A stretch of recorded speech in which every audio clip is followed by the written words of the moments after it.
dan ditemukan setidaknya 50 luka di tubuh Baby P. Saking banyaknya di tubuh mungil dari Baby P ini, hampir nggak ada bagian yang nggak ada lukanya. Ini kenapa sih kasusnya seperti ini? Ibu macam apa ini?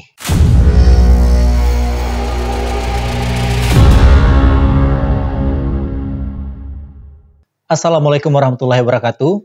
Hai semua, saya Anzar Ahmad akan menjadi gaita di channel ini. Hari ini saya akan ceritakan mengenai kasus kematian yang naskahnya sebenarnya sudah saya buat sejak bulan Juni lalu, tapi belum pernah saya ceritakan ke kita. Karena saya tuh belum merasa siap dan tega untuk nyeritain kasus ini. Kasus yang melibatkan anak kecil. Kasus yang membuat banyak orang merasa marah dan tentunya juga merasa sedih. Kok bisa kejadian ini bisa terjadi? Ini adalah kasus yang melibatkan seorang bayi berusia 17 bulan bernama Baby P. Ini sebenarnya nama samaran yang pada saat itu muncul di media. Tapi seiring berjalannya waktu, nama asli dari Baby P pun dirilis, yakni dengan nama Peter Connelly. Baby P adalah korban kekerasan terhadap anak, penelantaran berbulan-bulan, hingga anak itu tewas di hadapan ibu kandungnya sendiri, yakni Tracy Connelly. Di hadapan kekasih dan saudara kekasihnya di rumahnya di Tottenham, North London pada Agustus 2007 lalu. Detail kejadiannya tuh benar-benar bikin miris, terutama banyaknya luka-luka yang dialami bayi tersebut dan bagaimana petugas sosial yang menangani kasus ini mendapatkan banyak sekali kecaman dari banyak orang. Saya benar-benar nggak tahu apa saya udah ready ceritain ini atau enggak. Alright, Chess, setelah saya simpan baik-baik kasus ini untuk tidak diceritain ke kita, ternyata requestan mengenai kasus Baby P ini pun semakin banyak dan saya akhirnya putuskan untuk ceritakan ke kita. Kalau begitu, tanpa lama-lama lagi, udah siap? Kita mainkan nih. Sebelum kita ngomongin detail mengenai Baby P ini, saya akan ceritakan kita terlebih dahulu siapa Tracy Connelly, yang merupakan ibu kandung dari Baby P. Jadi, Tracy ini, Chess, adalah ibu kandung yang masih terbilang cukup muda.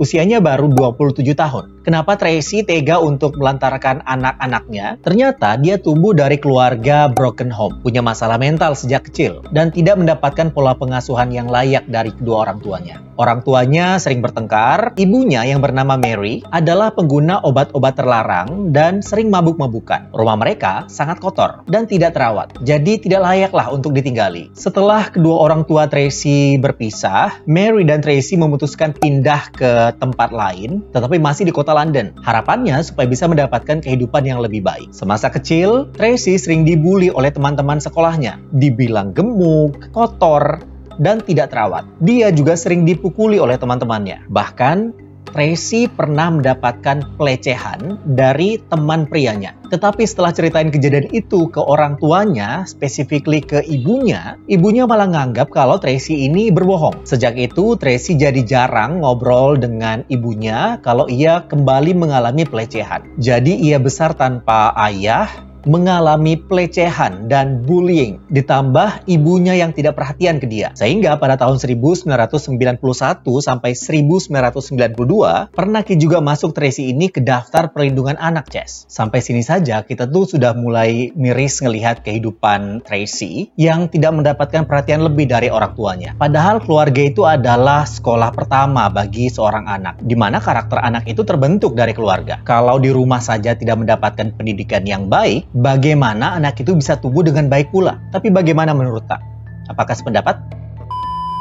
Nah, karena bullying yang sering ia peroleh, saat berusia 16 tahun, Tracy memutuskan keluar dari sekolah dan bertemu dengan pria pekerja kereta api berusia 33 tahun yang identitasnya tuh disembunyikan oleh pihak berwenang. Tapi kali ini kita akan sebut saja dengan nama AF. AF kemudian menikah dengan Tracy pada bulan September 2003. Jadi mereka tuh menikah dengan usia yang terpaut jauh. Tracy berusia 16 tahun, sedangkan AF berusia 33 tahun. Dari hasil pernikahannya, mereka mendapatkan 3 orang anak perempuan dan 1 anak laki-laki bernama Baby P yang merupakan anak sulung mereka. Jadi total mereka punya 4 anak, Chess. Diketahui suami Tracy ini adalah pria yang baik dan peduli dengan anak-anaknya. Baby P lahir tanggal 1 Maret 2006 6 adalah anak yang sangat-sangat lucu. Dia anak yang sangat aktif, berambut pirang, tapi belum bisa berbicara dengan lancar karena memang usianya yang masih sangat muda. Pada saat baby P berusia 3 bulan, Tracy dan suaminya berpisah karena Tracy diduga berselingkuh dengan pria yang dikenalnya melalui media sosial. Alasan lain karena Tracy diduga memiliki mental yang tidak stabil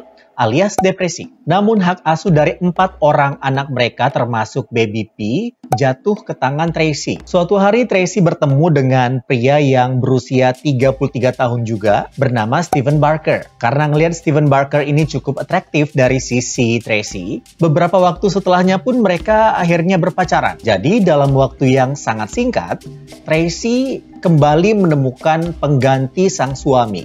Bedanya, Tracy belum melanjutkan hubungannya ke jenjang pernikahan. Tetapi Steven Barker sesekali datang ke rumah Tracy. Di sini nih, Ces, awal mula dari penderitaan baby P. Ternyata Steven Barker ini punya obsesi yang sangat aneh. Dia terobsesi dengan Nazi, terobsesi dengan benda-benda tajam seperti pisau, busur, bahkan senjata. Dia bahkan suka menyakiti binatang seperti babi hutan, kelelawar, katak, dan lain-lain. Hewan itu biasanya ia bunuh dengan mematahkan kakinya dan mengulitinya.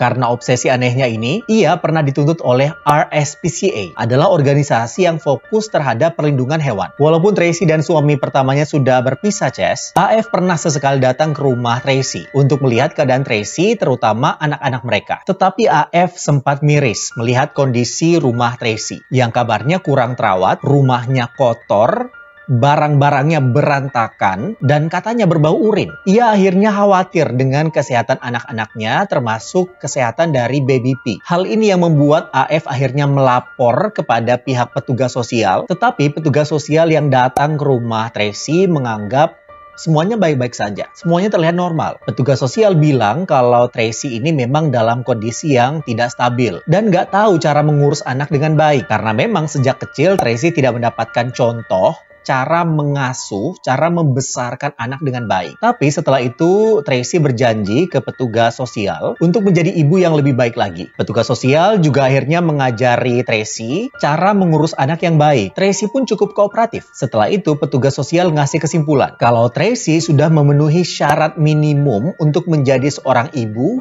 bagi anak-anaknya. Walaupun dia dianggap bukan menjadi ibu yang sangat-sangat baik, tapi dia juga bukan merupakan ibu yang buruk untuk anak-anaknya. Dia terus berusaha merawat anak-anaknya dengan memberikan makan 3 kali sehari, mengganti popok bayinya, merawat anaknya. Walaupun cara perawatannya ini, Ces, belum memang maksimal. Tapi waktu baby P berusia 5 bulan, banyak nih cedera di badannya baby P. Sampai waktu ia berusia 7 bulan, baby P bahkan dibawa ke dokter oleh Tracy. Waktu itu, baby P mengalami memar di bagian dada dan juga di bagian kepala. Tapi pada saat itu Tracy bilang kalau memar itu terjadi karena baby P terjatuh dari tangga. Sayangnya baik Tracy maupun dokter tidak melaporkan hal ini ke pihak berwenang. Padahal kalau ini dilaporkan bisa mengurangi resiko yang terjadi di kemudian hari. Setidaknya pihak berwenang bisa menyelidiki kasus ini lebih dalam lagi. Dan pada saat itu bisa saja datang untuk ngecek langsung ke rumah Tracy. Dokter kabarnya tidak selalu mengingatkan kepada petugas layanan sosial mengenai masalah perlindungan anak. Entah karena tugas mereka banyak atau sulit menghubungi petugas sosial. Entahlah. Ketika baby P berusia 8 bulan, Steven Barker pindah ke rumah Tracy. Kenapa? Karena Tracy nggak mau mengurus anak-anaknya. Ibu macam apa ini? Jadi yang setiap hari merawat 4 orang anaknya bukanlah Tracy, melainkan Steven Barker. Steven Barker yang menyiapkan makanan untuk 4 orang anak Tracy, yang memandikan, yang menidurkan, dan merawat anak-anak Tracy. Sedangkan setiap hari Tracy ini hanya di kamar, bermain internet, tidur-tiduran, malas-malasan. Steven bahkan membawa binatang peliharaannya. Kita tahu dia bawa apa ke rumah Tracy? Dia bawa ular ke rumah Tracy. Dan bukan cuma satu. tapi 2 ular sekaligus. Bayangin ada ular di rumah yang banyak anak-anak. 1 bulan kemudian, Chess, tepatnya pada bulan Desember 2006, Tracy membawa baby P ke dokter karena ada pembengkakan di bagian kepala. Dan disebutkan kalau pembengkakan itu terjadi setelah dirawat oleh ibu Tracy, yakni Mary. Ada laporan yang terjadi pada saat itu mengatakan kalau luka yang dialami oleh baby P adalah luka yang tidak disengaja. Insiden itu kemudian dilaporkan kepada petugas sosial. Selama masa penyelidikan, diputuskan kalau baby P untuk sementara waktu belum bisa pulang ke rumah Tracy dan dirawat oleh orang lain terlebih dahulu. Pada saat itu, Tracy menyarankan supaya baby P dirawat oleh temannya. Petugas sosial pun menyetujuinya. Tracy dan Mary sempat juga diwawancarai oleh pihak kepolisian dan sempat ditanya siapa saja yang merawat baby P. Tracy pun bilang kalau hanya dia dan ibunya saja yang merawat baby P. Waktu pihak kepolisian konfirmasi ke Mary, Mary juga bilang, oh iya memang cuma kami berdua yang merawat baby P. Pada saat itu, Mary terpaksa berbohong karena pada saat sebelum wawancara dilakukan, Tracy sempat meminta kepada ibunya supaya sama sekali tidak menyebutkan keberadaan Stephen Barker di rumah mereka. Waktu itu Mary iakan saja permintaan dari Tracy. Ini adalah keterangan yang tidak benar karena sebenarnya yang paling banyak mengurus anak-anak dari Tracy adalah Stephen Barker ini. Tapi Tracy dan Mary tidak mau jujur kepada pihak kepolisian. Dan luka-luka yang dialami oleh baby P sebenarnya itu adalah andil dari Stephen Barker yang mengasuh baby P, yang agresif, yang keras terhadap baby P. Dan ternyata Stephen Barker ini punya masalah dengan kondisi mentalnya, yakni dia juga punya masalah dengan depresi. Sorry, kali ini saya coba tarik nafas dalam-dalam. Oke. Lanjut. Pihak berwenang sempat datang ke rumah Tracy untuk melihat kondisi rumah. Tetapi pihak kepolisian tidak menemukan hal-hal yang janggal, termasuk keberadaan Stephen Barker di rumah itu. 1 bulan kemudian, tepatnya pada bulan Januari 2007, baby P pun kembali ke pangkuan orang tuanya, yakni Tracy. Baby P diminta kembali untuk diurus oleh Mary dan juga Tracy. Tetapi yang tidak diketahui oleh petugas kalau baby P akan kembali diurus oleh Stephen Barker. Sekedar informasi, kalau sebenarnya Chess, Mary ini gak setuju kalau Tracy dan Stephen Barker hidup bersama. Karena Mary menganggap Stephen Barker bukan figur ayah yang baik untuk cucu-cucunya. Stephen dikenal sebagai pribadi yang temperamental, suka marah-marah, dan juga suka memukul. Mary juga ngelihat semenjak Stephen berada di rumah mereka, baby P menjadi anak yang tidak aktif lagi. Bahkan kalau ngelihat Stephen, baby P langsung memperlihatkan wajah yang ketakutan, berteriak menjauh dari Stephen, dan lari ke belakang Mary. Karena Stephen merasa hubungannya tidak disetujui dan dihalang-halangi oleh Mary, Stephen pun memprovokasi Tracy, menjelek-jelekan Mary di hadapan Tracy, dan sampai akhirnya Tracy termakan omongan Stephen dan mengusir Mary, mengusir ibu kandungnya sendiri dari rumahnya. Wow. Beberapa bulan setelah baby P kembali ke rumahnya, baby P kembali dilarikan ke rumah sakit karena adanya luka-luka di tubuhnya. Saat itu Tracy kembali berbohong. Ia bilang ke dokter kalau luka-luka yang dialami oleh baby P karena berkelahi, karena bertengkar dengan kakak-kakaknya. Petugas sosial kembali mengusut kasus ini. Tapi sayangnya kasusnya itu tidak diusut secara mendetail. Petugas sosial hanya memantau rumah Tracy, datang sesekali untuk melihat kondisi baby P. Asli saya tuh benar-benar geram melihat cara penanganan dari kasus baby P ini. Di kunjungan berikutnya, luka-luka yang dialami oleh baby P semakin bertambah. Bagian mata ada luka berwarna hitam seperti luka bekas pukulan. Ada juga luka di bagian kepala dan belasan luka lainnya. Waktu itu muncul dugaan kalau baby P merupakan korban kekerasan anak. Sampai sini mungkin kita akan bilang, akhirnya petugas sosial terbuka matanya untuk kasus ini. Tapi tahan dulu, Jess. Kasus ini kemudian dilaporkan ke pihak berwenang. Dan untuk sementara waktu, Tracy nggak boleh mengurus anaknya, yakni baby P. Dan baby P kembali dirawat oleh teman Tracy. Tetapi beberapa bulan kemudian, baby P kembali ke pangkuan ibunya. Kita tahu kenapa? Karena dugaan awal yang menyatakan bahwa baby P yang merupakan korban kekerasan anak, kasusnya berganti. Yakni luka yang dialami oleh baby P adalah luka insiden biasa. Luka yang tidak disengaja. Seperti jatuh, kemudian kepalanya terjedot oleh barang-barang rumah, dan lain-lain. Ini kenapa sih kasusnya seperti ini?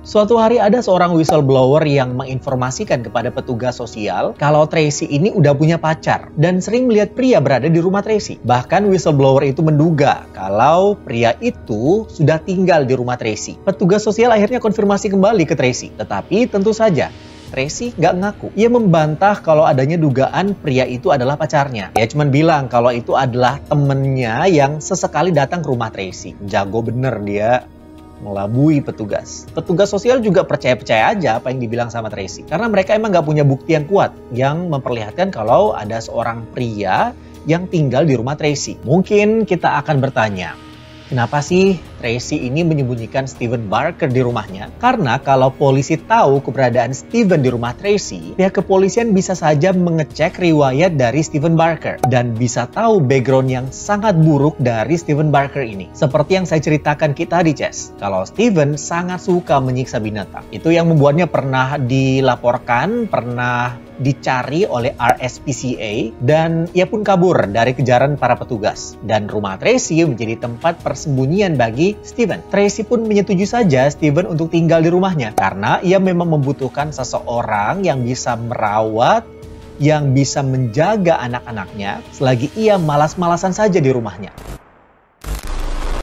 Penderitaan Baby P semakin bertambah pada bulan Juni 2007. Waktu itu kakak kandung dari Steven Barker yakni Jason Owen juga ikut-ikutan pindah ke rumah Tracy. Dia nggak datang sendirian, tetapi bersama dengan kekasihnya yang berusia sangat belia, yakni 15 tahun. Mereka pindah ke rumah Tracy karena menganggap rumah Tracy adalah tempat yang paling aman untuk bersembunyi dari kejaran pihak kepolisian, di mana hubungan mereka yang ilegal. Berarti di rumah Tracy sekarang ada Tracy itu sendiri, ada 4 orang anaknya, ada Steven, Jason, dan kekasih dari Jason. Rame.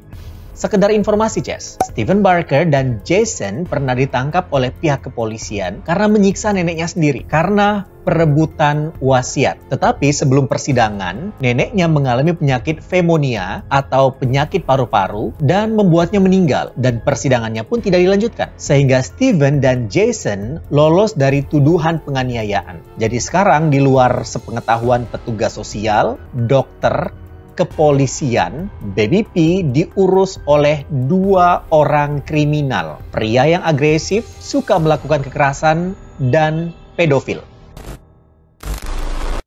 Beberapa bulan setelahnya, penelantaran terus dialami oleh Baby P. Luka-lukanya pun semakin bertambah banyak, di mana Tracy seolah-olah membiarkan saja luka-luka yang dialami oleh Baby P. Sampai kondisi tubuh Baby P terus mengalami penurunan yang sangat drastis. Berat badannya menurun, jadi anak yang tidak ceria, tidak aktif lagi, bahkan menjadi anak yang sangat pemalu. Semua keterangan ini sebenarnya dibuat dalam bentuk laporan oleh pihak berwenang. Keterangan luka-luka dari Baby P ditulis dengan jelas, dengan detail. Tetapi tidak ada satupun petugas yang mengusut tuntas kasus ini. Nggak ada yang mau terlibat lebih jauh. Seperti ada pembiaran terhadap kasus yang dialami oleh Baby P ini. Kenapa? Sampai pada bulan Agustus 2007, Tracy membawa Baby P ke rumah sakit, yakni Rumah Sakit Santa Anne's Hospital, untuk konsultasi mengenai luka-luka yang ada di tubuh Baby P. Mereka ketemu dengan dokter spesialis anak, yakni Dr. Sabah Al-Zayat. Saat diperiksa memang ditemukan memar di bagian wajah dan di tulang Baby P. Dan sayangnya, dokter hanya memberikan antibiotik saja dan merujuk Baby P untuk ke rumah sakit lain keesokan harinya. Tapi Tracy nggak peduli dengan saran dari dokter dan nggak datang ke rumah sakit rujukan dari sang dokter tersebut. Sampai akhirnya, pada tanggal 3 Agustus 2007, layanan ambulans London mendapatkan telepon dari 911. Dilaporkan kalau kondisi Baby P mengalami kritis. Ia ditemukan terbujur kaku, badannya sudah membiru di atas ranjangnya dan masih mengenakan popok. Ambulans segera datang, tetapi sesampainya di lokasi, tubuh Baby P sudah terlihat kaku dan tidak memperlihatkan tanda-tanda kehidupan. Baby P segera dilarikan ke rumah sakit. Usaha keras dilakukan oleh pihak medis untuk menyelamatkan Baby P. Tetapi pada pukul 12.20 siang, Baby P dinyatakan tewas.